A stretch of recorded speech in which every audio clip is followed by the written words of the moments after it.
I'd like to begin with a poem. And it's a poem by a great Irish poet called Seamus Heaney, who won the Nobel Prize for Literature, along with, I think, 4 or 5 other Irish poets or writers in the last 100 years. And one of Seamus Heaney's great qualities is his directness of experience. He describes things very vividly.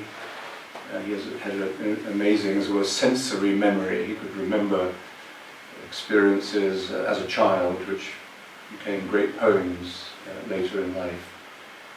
And I think the other great quality is his depth of vision and his sense of the mystery of being, the mystery of life that comes through the actual, the real.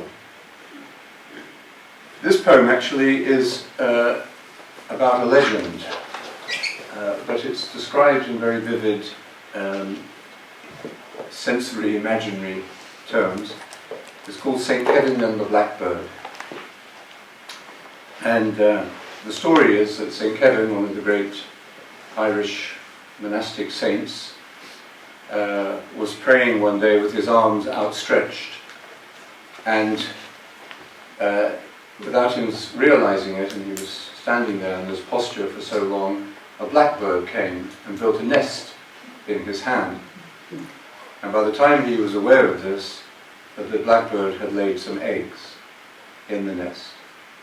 And out of compassion and concern and reverence for this event and this beginning of life, he remained there with his arms outstretched until the eggs had hatched. So, a good Irish story, of course, but with a meaning, I think, that helps to illuminate why we're here and what our prayerful motivation for being here is all about. Let me just read this to you, and maybe we'll come back to it later in the week as well, when we have time to reflect on it. So, St. Kevin and the Blackbird. And then there was St. Kevin and the Blackbird. The saint is kneeling, arms stretched out, inside his cell, but the cell is narrow. So, one turned up palm is out the window, stiff as a crossbeam. When a blackbird lands and lays in it and settles down to nest. Kevin feels the warm eggs, the small breast, the tucked neat head and claws, and finding himself linked into the network of eternal life. He's moved to pity. Now he must hold his hand like a branch out in the sun and rain for weeks, until the young are hatched and fledged and flown. And since the whole thing's imagined anyhow, imagine being Kevin. Which is he? Self-forgetful or in agony all the time? From the neck on, out, down through his hurting forearms, are his fingers sleeping? Does he still feel his knees? Or has the shut-eyed blank of under-earth crept up through him? Is there distance in his head? Alone and mirrored clear in love's deep river, to labour and not to seek reward, he prays. A prayer his body makes entirely, for he has forgotten self, forgotten bird, and on the riverbank, forgotten the river's name.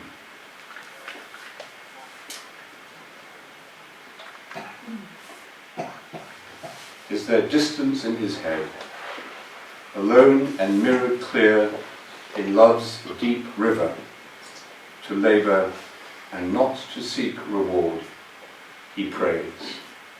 A prayer his body makes entirely.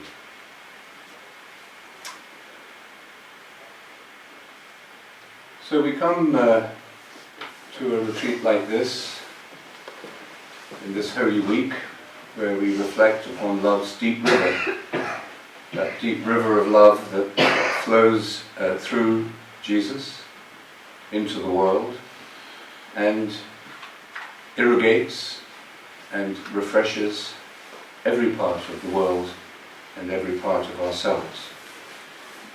So I hope that this love's deep river will reveal itself to us and we can bathe in it through these coming days.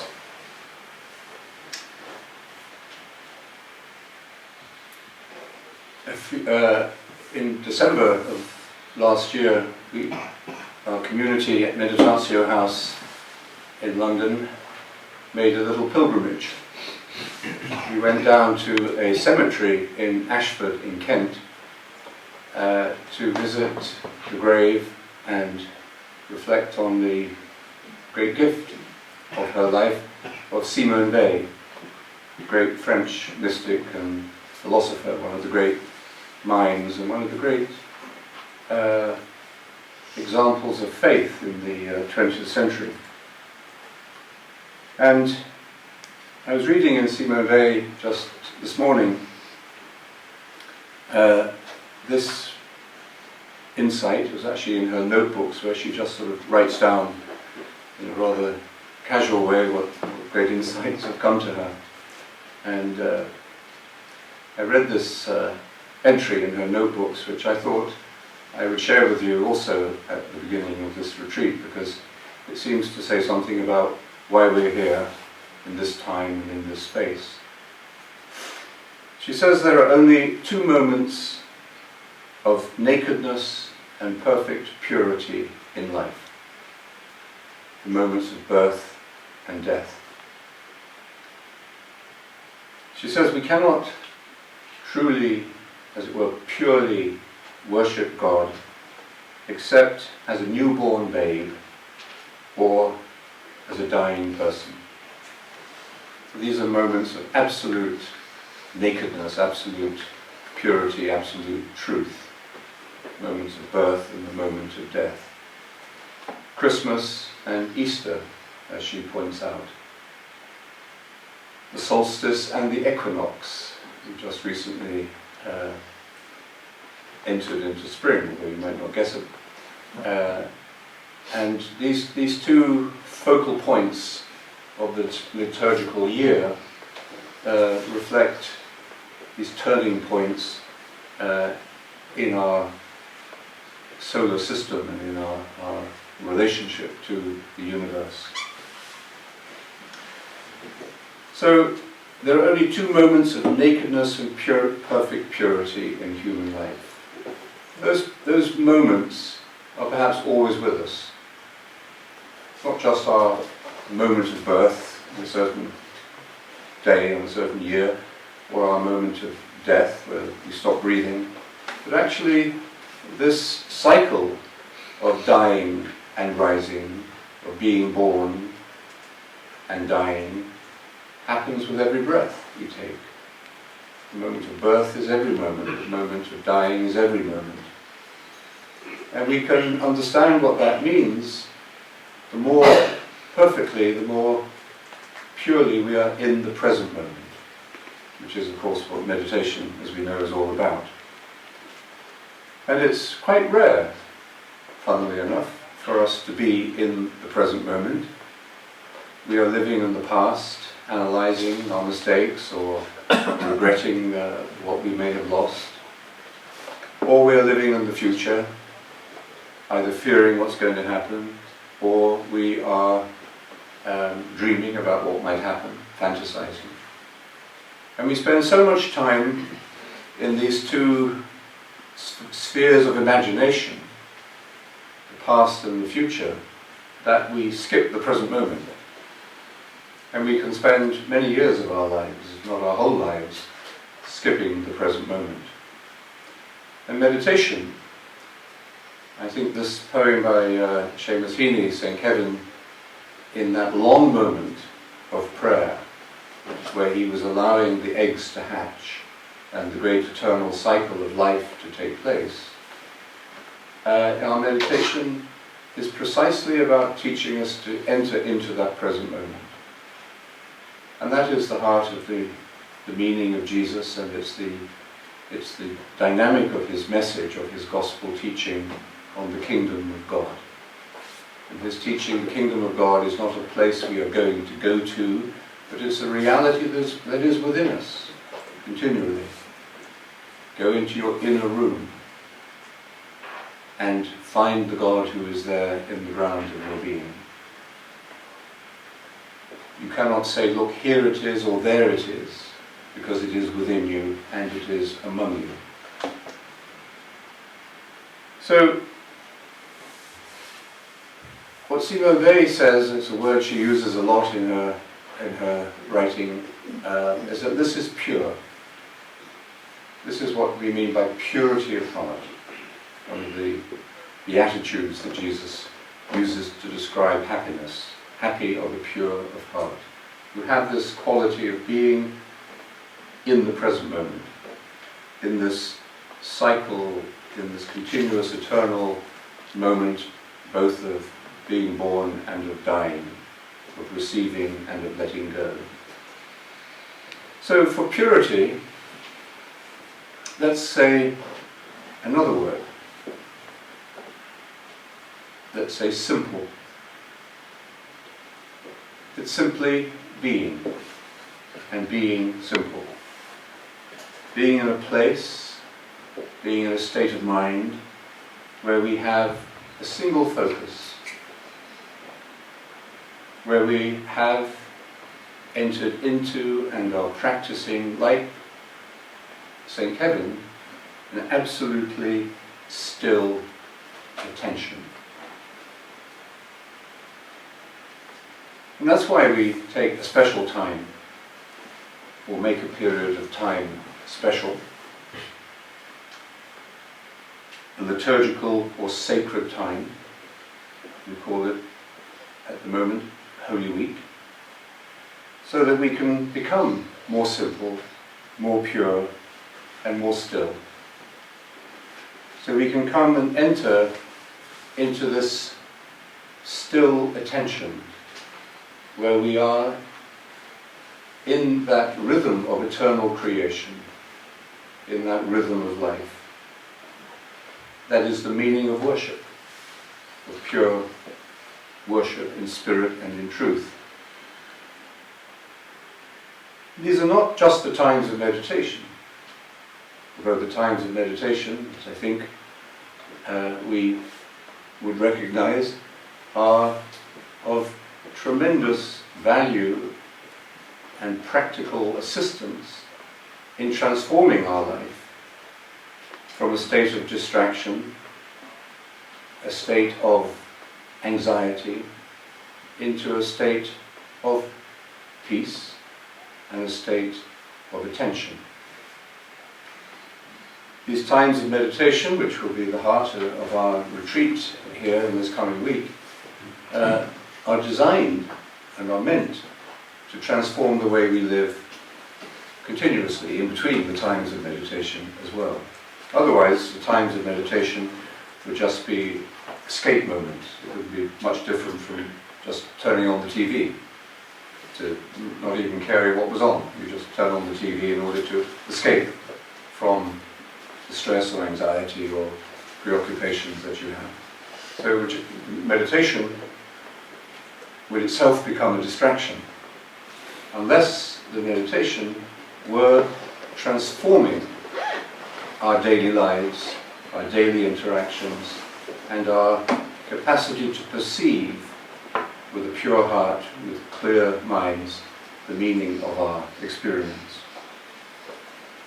So these times of meditation, like the time of retreat, are meant to make all our waking, even our sleeping moments, in fact, times of pure and simple worship. In the desert tradition of the early Christian monasticism, which influenced the Irish form of Christianity so powerfully, the Celtic Christianity, Irish Christianity was a monastic Christianity, it was a monastic church. And these very early Christian monks here, Celtic monks, were deeply influenced, were in the same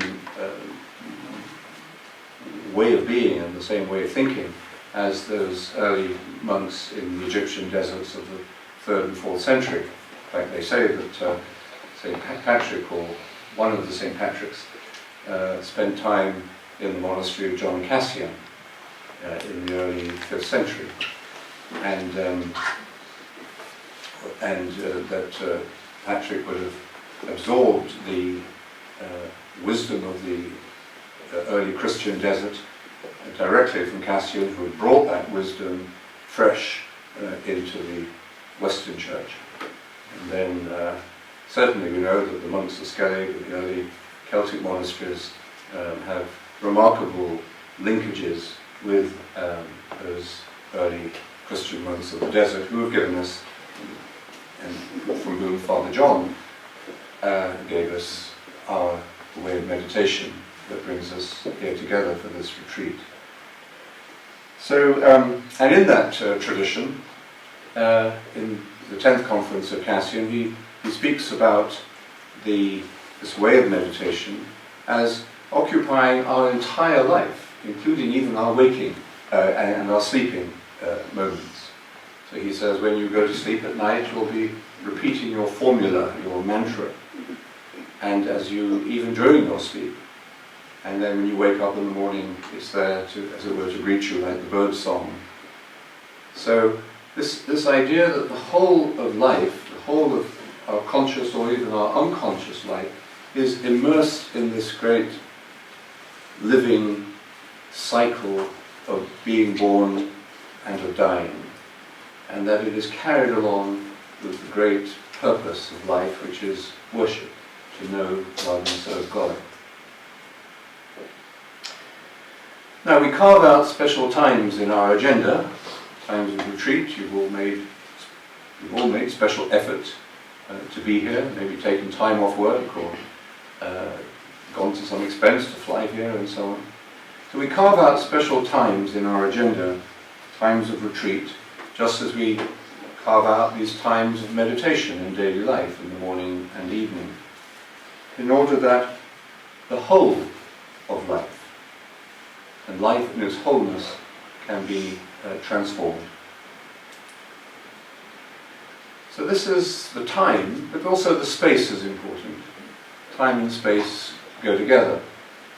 The physicists or the cosmologists tell us that time and space came into existence at the moment of the Big Bang. So before that, we cannot imagine anything outside of time and space, because we're creatures of time. We're temporal, we're mortal creatures. We live in time. We have good times and bad times, but we live in time. And our experience of time is always related to a space. It's here, actually. We're always here and now. So on a time of retreat, we're able to focus on that more simply and purely than at other times, because at other times we're rushing around, going from one place to another. And we are writing reports on what we've done, or we are planning what we should be doing next. But a time of retreat is a wonderful freedom from that, as it were, excessively imaginary world of living in the past and the future, and here and there. So a time of retreat, like meditation itself, is about coming into the here and now, into the now of time and into the here of space. And Bere Island is a very good space, and this retreat is a very good time to do that. And that's why we've come to Bere Island for Holy Week again, because this is a very good and special place to spend this sacred time, this special time. Bere Island is a very intriguing place, and I think those of you who are here for the first time will, I hope, get to know it and to love it, and to allow it to get to know you. There are two sides to the island. The side we're on at the moment is facing the Castletown Bere and the Bere Peninsula, Southwest Island. And on the other side, behind me, just over the hill, is the Atlantic Ocean.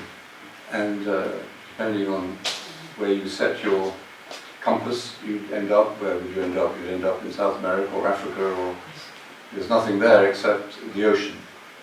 And on this side of the island is where people live. The 200 permanent residents of the island live on this side. This is where we went to Mass this morning, celebrated Palm Sunday, and this is where the little shop is, and this is where the Heritage Centre is here, and this is where the two pubs are. One church, two pubs. Very Irish. And I've never been in any pub anywhere in the world except the one on Bere Island, where over the main bar is a picture of the high altar of the church. So this is as it were those of you who know these terms, the cataphatic side of the island. This is the island. This is the side of the island where people talk and speak and interact, and where the homes are, and where the social life is. And the other side of the island, facing the great Atlantic Ocean, is the apophatic side. This is the wilderness. This is where there is simply great space and great purity and great silence, really. It's a very silent part of the island. And so there's the wilderness and the inhabited side of the island. But they form two sides of a whole, and I think, I hope you'll get to know both sides while you're here. And they represent aspects of our lives. They even represent the two hemispheres of the brain, our online and our offline ways of being, our intuitive and our rational. But they're not opposed to each other. They communicate with each other, and they are meant to be integrated. And what integrates them is our times of attention, our times of prayer. There's that side which is exposed. That's where weather begins, just behind us. That's where the weather hits Western Europe. And it's also protected on this side. We're protected by the hill, so that without that hill, probably the inhabited part wouldn't have developed. So it's the end of Europe, and it's the beginning of Europe, depending on which direction you're traveling. There's a balance between the two great archetypes of land and sea.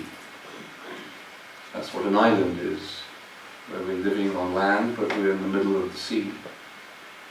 It's a special quality of an island.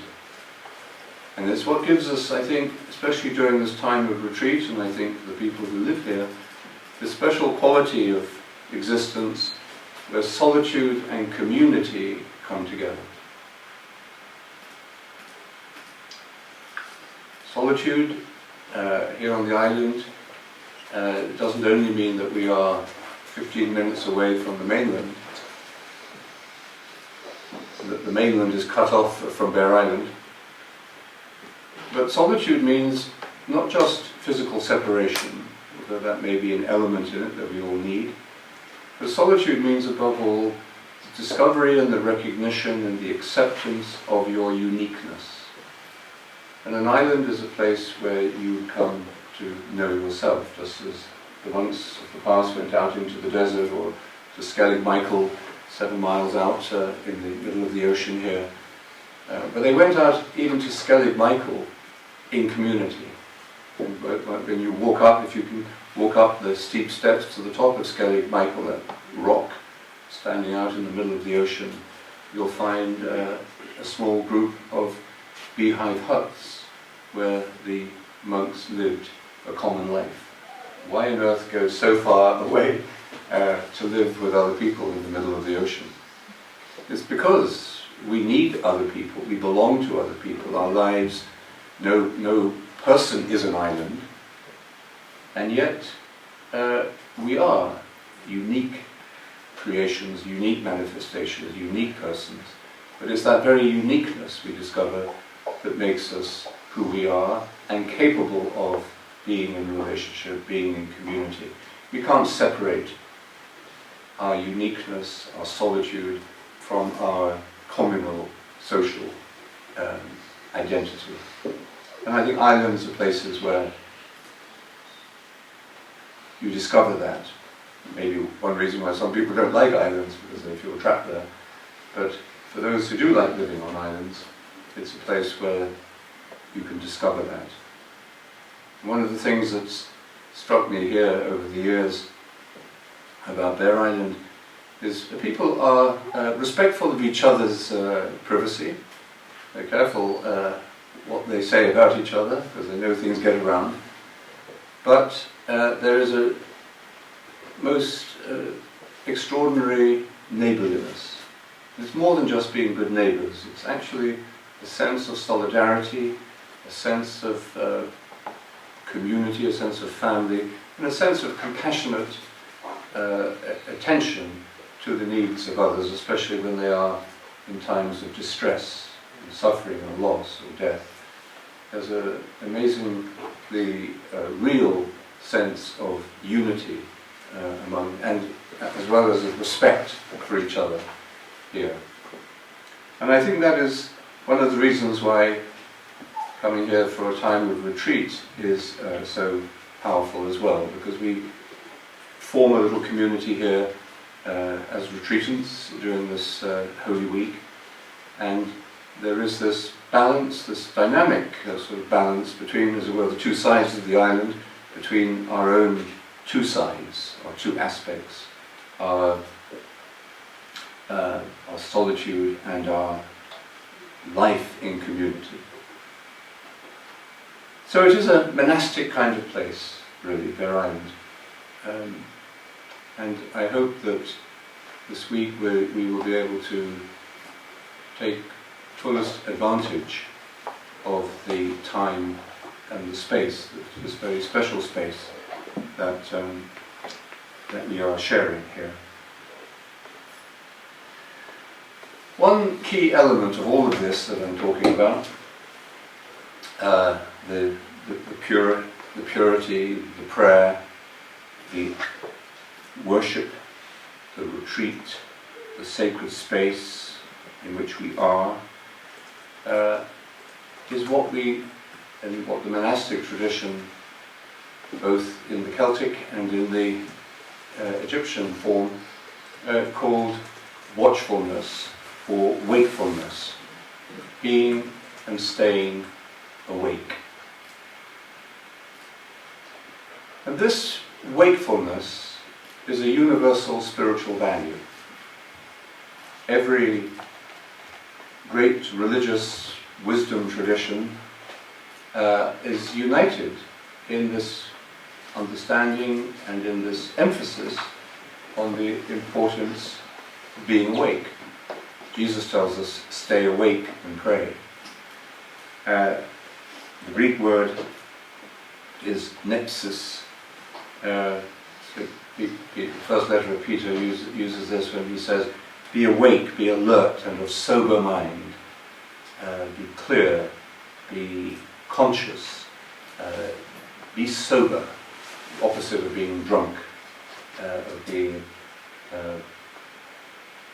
out of touch with the time and space that you're living in. When you're drunk, you're not able to be in the present moment. You're not able to be in touch with the space that you're in can't even walk straight. I was watching a drunk person on the street the other day, and that's what, see, they didn't know where they were, and they didn't know when they were. And that's precisely the opposite of what meditation is about, and the opposite of what life is meant to be. Meant to be about being awake and of sober, clear, perceptive mind. Monastic wisdom calls this watchfulness of heart, or being on the watch. This island, despite having this powerful spiritual quality, was also a militarized place for several hundred years, because it occupies such an important military strategic location at the entrance to Bere. So on each side of the island, east and west, there is the remnants of military bases that go back 300 years, I suppose.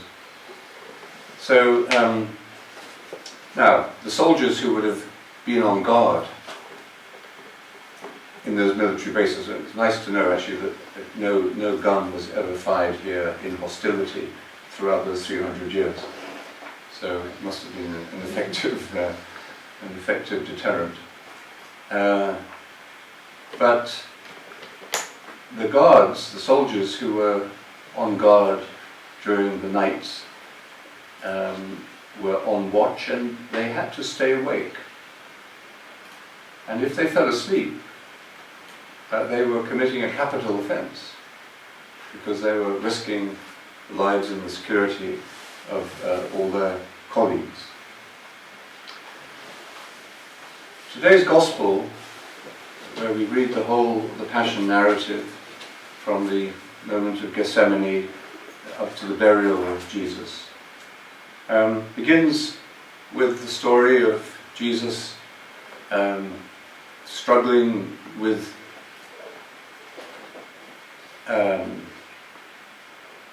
his moment, with his fear of death, struggling even with this sense of tension between his will and God's will, which we all know, and in a very human way,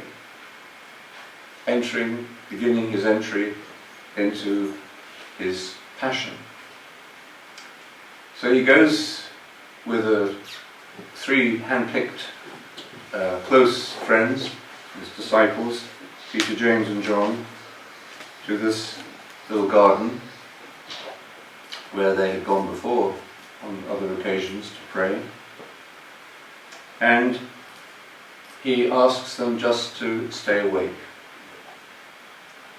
And he goes a little further away to be in solitude, although he is very clearly with them and feels he wants them to be with him. We see the solitude and community. So he goes away to pray, and then he comes back to find them asleep. And he's clearly disappointed that they can't stay awake with him even for 1 hour. And he understands that the spirit is willing, but the flesh is weak. So although they have failed him, it's not a capital offence. He's understanding and forgiving.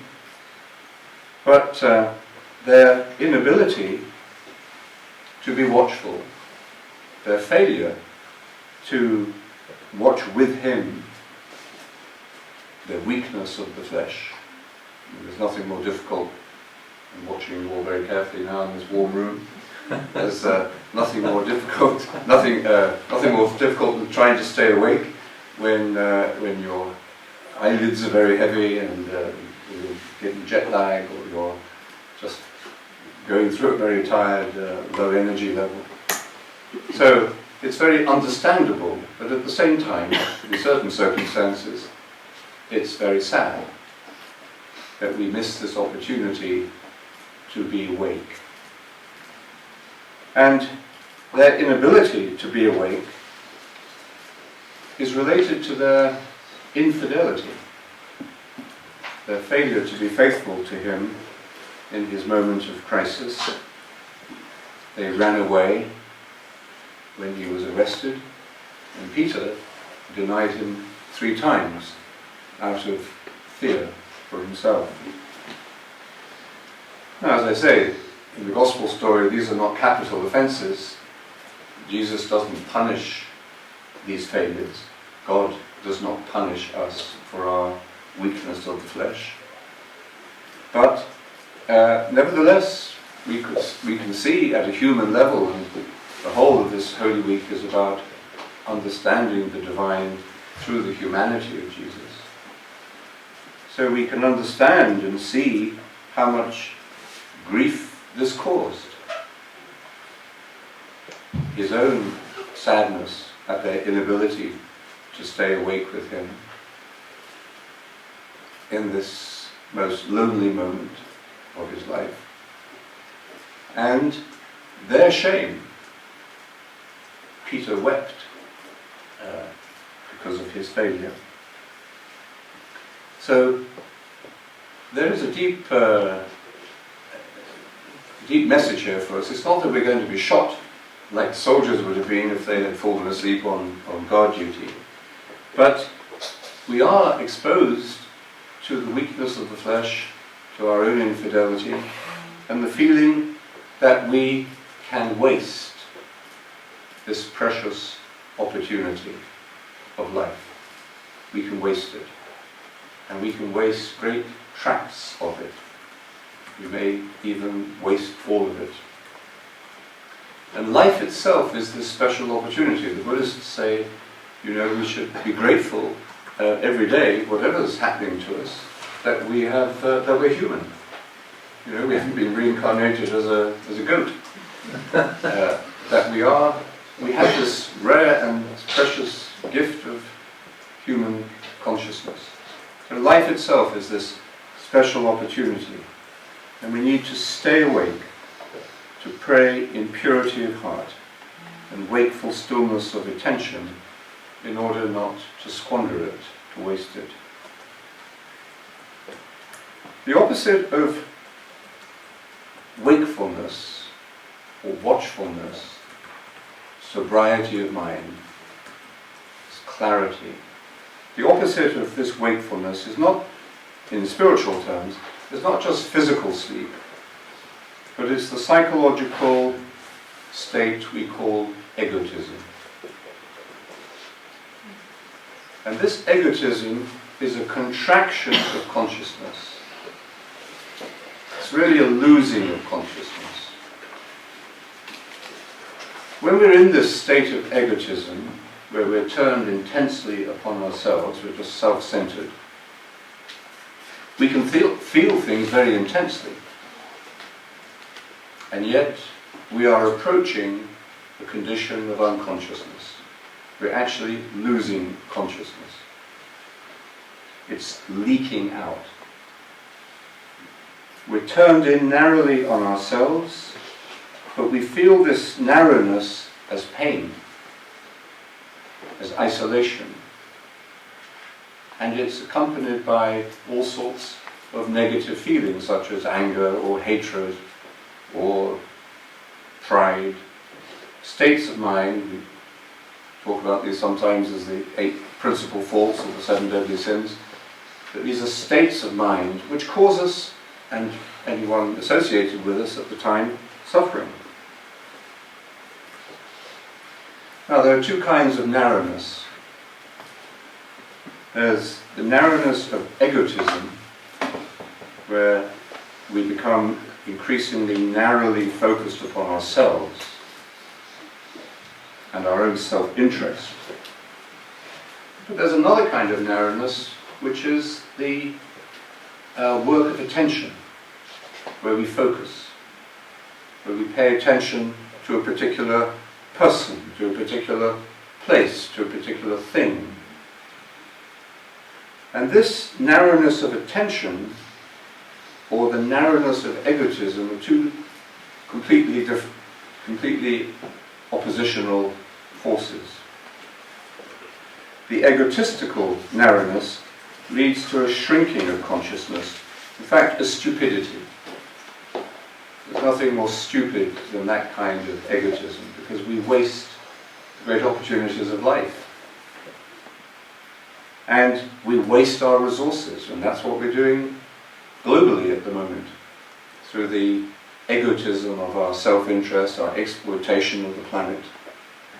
We are stupidly bringing about ecological disasters. But the narrowness of attention is very different. The narrowness of attention expands consciousness. It opens the heart and the mind together to the widest possible experience of life, which is called God.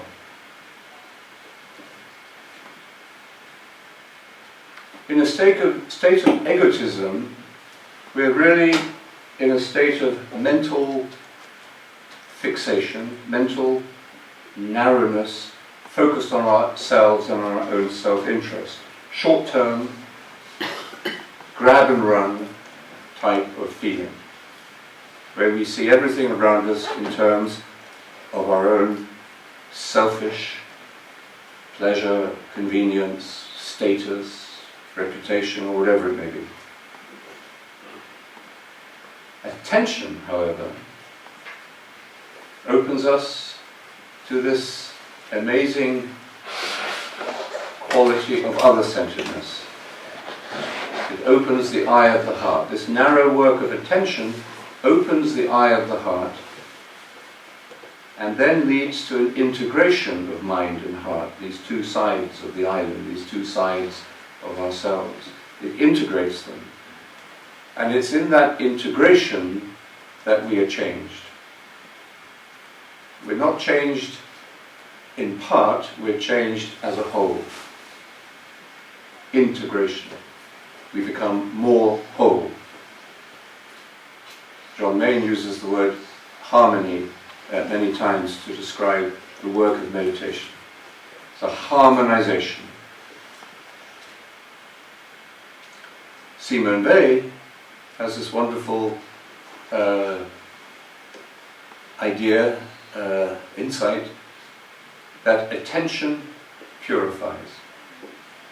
The work of attention purifies the whole of our consciousness.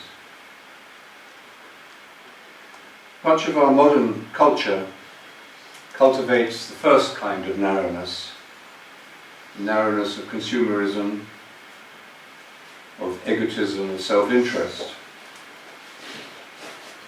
And the end result is a feeling of boredom, of staleness, of a hunger for sensation that will keep us awake, will make us awake.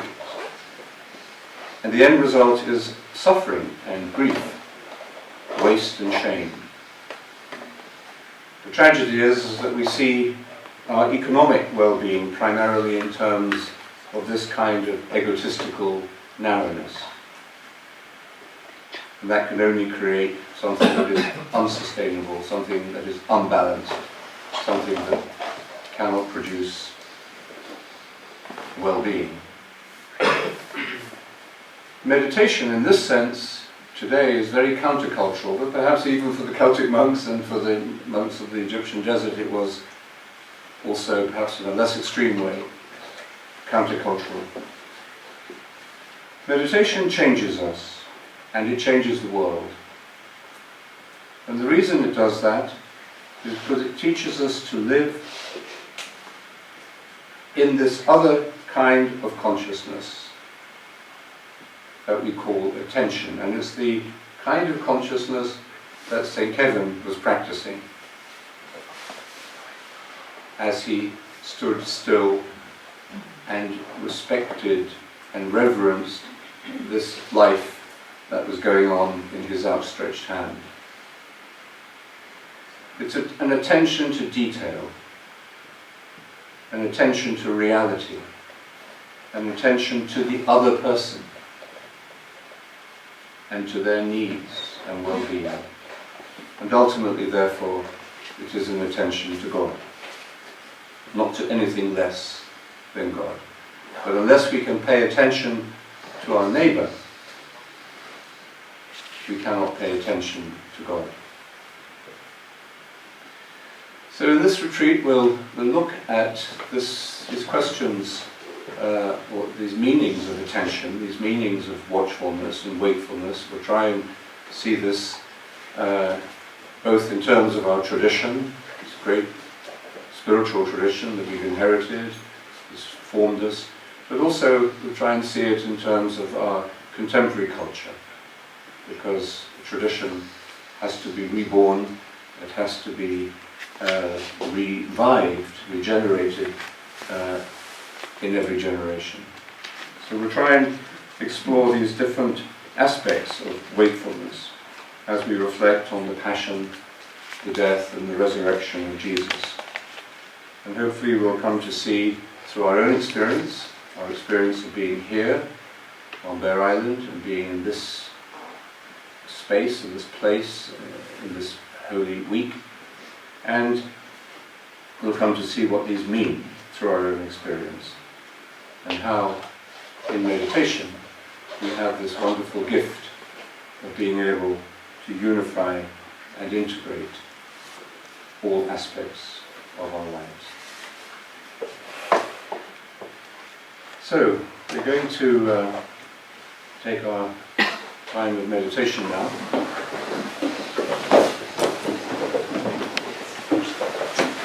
We have a guitar, do we have any music? So we'll just take a few moments to relax and loosen up a little bit. Each morning during the retreat, Wojciech will be leading a time of yoga, and there will be a special way, for those of you who'd like to. This will be, as he'll describe later, I think a very gentle and open way of allowing the body to be integrated into this time of retreat. So, but meditation is very incarnational. The Holy Week is rather like the celebration of Christmas, is very much about the body, and we concentrate at Christmas on the birth of the baby, and Easter we focus upon the death of the physical body and the resurrection of the spiritual body. So we are incarnational beings. So it's always important to see meditation as a very incarnational way of prayer. And just take a moment then to prepare yourself physically. Basic posture that we should adopt in meditation is a wakeful posture. And to be wakeful means to sit alert with your back straight.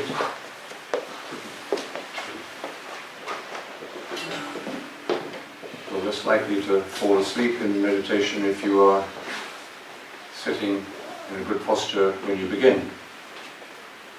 So your feet on the ground if you're sitting in a chair, your hands on your lap or on your knees, so that your body feels both balanced and alert, relaxed and present. Relax your shoulders, relax the muscles of your face, wherever we carry tension that can distract us, tension which is not attention. So relax your shoulders, the muscles of your face, your jaw. Close your eyes lightly. And just take a few moments to be aware of your breath. The breath that continuously harmonizes the body and the mind. So you don't have to breathe in any particular technique, but just be aware of your breath as you follow the rising and the falling, rather like the being born and the dying of each breath.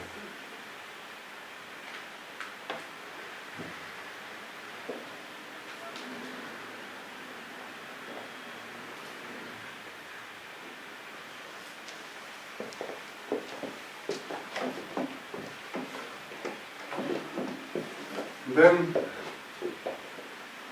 we take up this simple discipline, the simple method of paying attention, of being here and now, which has come to us through this great ancient tradition. Very simple, very pure, very present. We take a single word or a short phrase and we repeat this same word continually during the time of the meditation, letting go of thoughts of the past, thoughts of the future, or our fantasies, and returning continually, freshly, to the simple, childlike saying of the word. So the art of meditation in this way is simply to say the word from the beginning to the end of the meditation with full attention. The word I would recommend is the word Maranatha. It's an ancient Christian prayer, the oldest Christian prayer. In a sense, it means, "Come, Lord." It's in Aramaic, the language that Jesus spoke. It's a sacred word. And very early in the Christian tradition, we see it in the first letter to the Corinthians, it expresses something essential about the Christian experience of prayer, meaning, "Come, Lord." But we're not thinking about the meaning of the word as we say it. We're going deeper than thought. We're laying aside all our thoughts, good thoughts as well as bad thoughts, clever thoughts as well as silly thoughts.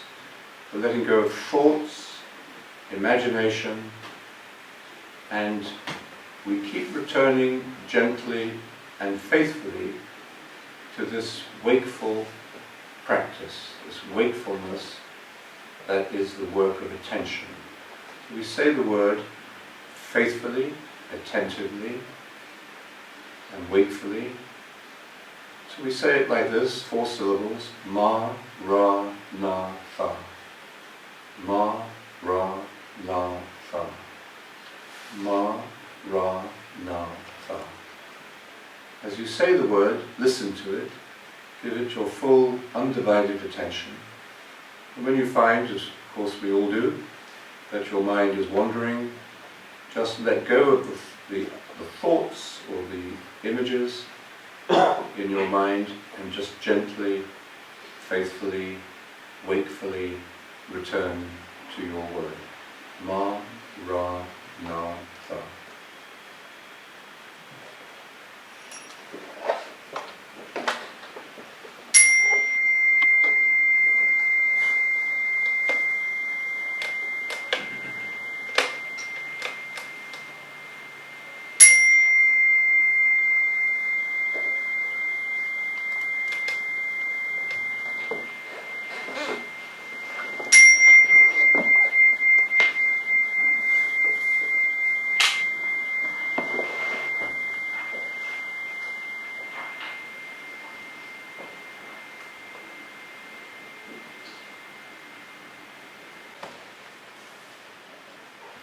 Send these lines from the poem about St. Kevin and the Blackbird. Is there distance in his head, alone and mirrored clear in love's deep river, to labour and not to seek reward, he prays. A prayer his body makes entirely, for he has forgotten self, forgotten bird, and on the riverbank, forgotten the river's name.